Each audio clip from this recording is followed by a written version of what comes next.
दिल्ली विधानसभा चुनाव में अब कांग्रेस के नेता भी जोश में आ चुके हैं। एक तरफ प्रियंका गांधी रोड शो के जरिए वोटर्स को अपने पाले में लाने की कोशिश कर रही हैं, तो उससे पहले राहुल गांधी ने पटपड़गंज और ओखला में अरविंद केजरीवाल के साथ आरएसएस बीजेपी पर निशाना साध संदेश दिया कि 70 सीटों की लड़ाई को वो हल्के में नहीं ले रहे हैं।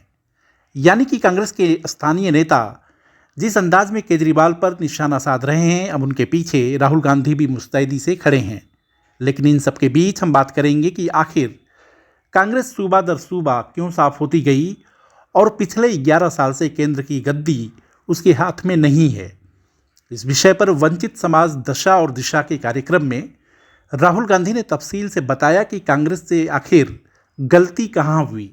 उस कार्यक्रम में राहुल ने ये भी कहा कि दलित पिछड़ों के उत्थान के लिए उनकी दादी यानी इंदिरा गांधी ने क्या किया था और कांग्रेस पार्टी ने क्या किया था। इंदिरा गांधी जी के टाइम फुल कॉन्फिडेंस मेंटेन थी। दलित, आदिवासी, माइनॉरिटी, अति पिछड़ा ये सब जानते थे कि इंदिरा गांधी जी लड़ जाएंगी, मर जाएंगी उनके लिए। और मैं कुछ दिन पहले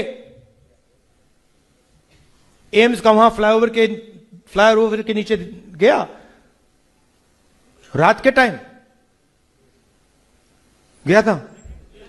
वहां कौन बैठे थे? दलित, पिछड़े, आदिवासी सब वहां बैठे हुए थे।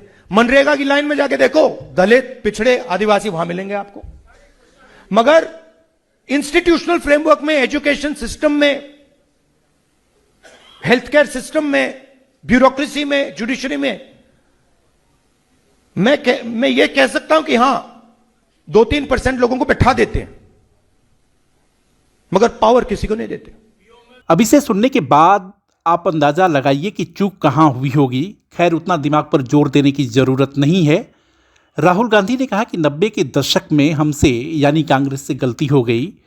जब वो इस तरह से अपनी बात रख रहे थे तो भीड़ से आवाज आई कि वो तो नरसिम्हा राव थे। राहुल गांधी ने कहा कि वो नाम तो नहीं लेंगे, लेकिन आप समझ रहे हैं कि 90 के दशक में दलित और पिछड़े समाज के लिए जितना कुछ कांग्रेस को करना चाहिए था उसमें कहीं चूक हुई। अगर वो खुद इस बात को स्वीकार नहीं करेंगे तो झूठ बोलने वाली बात होगी। इस सच्चाई को स्वीकार करना ही होगा।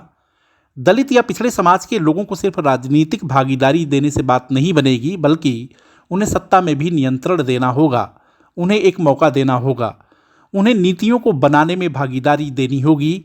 लेकिन कुछ खामियों की वजह से बीजेपी और आरएसएस को ताकत मिली। लड़ाई विचारधारा की है। एक तरफ बीजेपी, आरएसएस, दूसरी तरफ कांग्रेस पार्टी। वो नफरत फैलाते हैं, हिंसा करवाते हैं, लोगों को डराते हैं। और हमने साफ कहा है, जहां भी ये नफरत फैलाएंगे, जहां भी ये हिंसा फैलाएंगे, हम वहां मोहब्बत की दुकान खोलेंगे। अब ऐसे में आपके जेहन में सवाल उठ सकता है कि राहुल गांधी को कांग्रेस के पतन में खुद के परिवार की गलती क्यों नहीं दिखी। इस बारे में जानकार कहते हैं कि आप पहले 90 के दशक वाली बात को समझिए। राहुल गांधी ने 90 के दशक का जिक्र कर नरसिम्हा राव पर निशाना साधा, क्योंकि 1990 से 2000 के दौर में कांग्रेस की तरफ से केवल एक पीएम ने देश पर राज किया था। बाबरी मस्जिद के गिराए जाने पर कांग्रेस के एक बड़े धड़े का मानना रहा है कि कहीं न कहीं राव की मूक सहमति थी और उसका खामियाजा पार्टी को आज भी भुगतना पड़ रहा है। लेकिन तथ्यात्मक तौर पर यह पूरा सच नहीं है।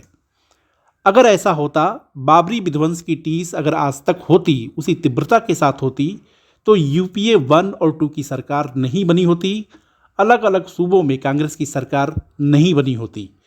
दरअसल कांग्रेस अगर सीधे सरल शब्दों में कहें तो गांधी परिवार पार्टी के अंदर से ही बलि का बकरा ढूंढ लेता है।